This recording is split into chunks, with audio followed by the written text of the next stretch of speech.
Il a été à réparer, je ne sais où. Ah oui, parce que c'était les électrodes, mais j'ai ramené des électrodes hier soir. Normalement, je réclame et normalement on doit les mettre... On va les mettre tout à l'heure. Ce lieu, c'est l'unité de soins palliatifs du CHU de Rennes, qui est un lieu d'hospitalisation de 16 lits, qui a comme objectif de prendre en charge les patients qui arrivent au terme de leur vie et qui vivent une situation difficile.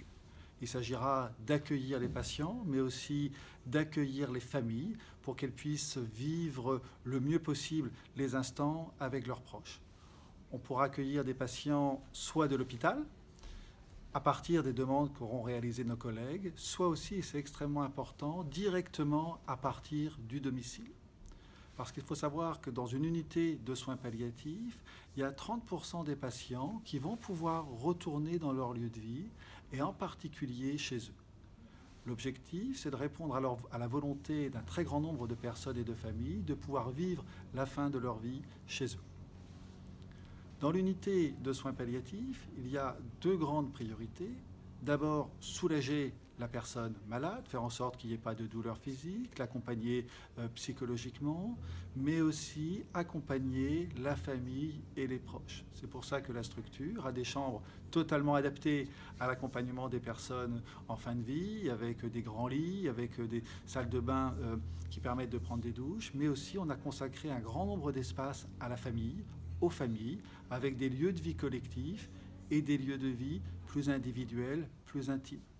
Ce qui permet, dans les lieux collectifs, d'accueillir par exemple des enfants avec une salle de jeu, mais aussi aux proches de pouvoir dormir directement avec la personne qui les accompagne.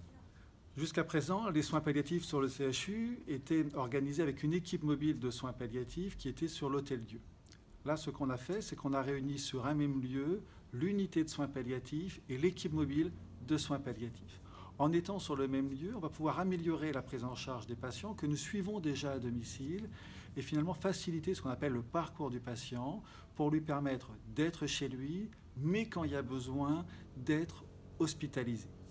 On a aussi travaillé à mieux prendre en charge le patient entre les différentes unités de soins palliatifs du territoire et en particulier avec les unités de soins palliatifs de Saint-Laurent et de Bain-de-Bretagne, avec qui nous avons par exemple une permanence de soins communes qui permet d'assurer la meilleure prise en charge des patients.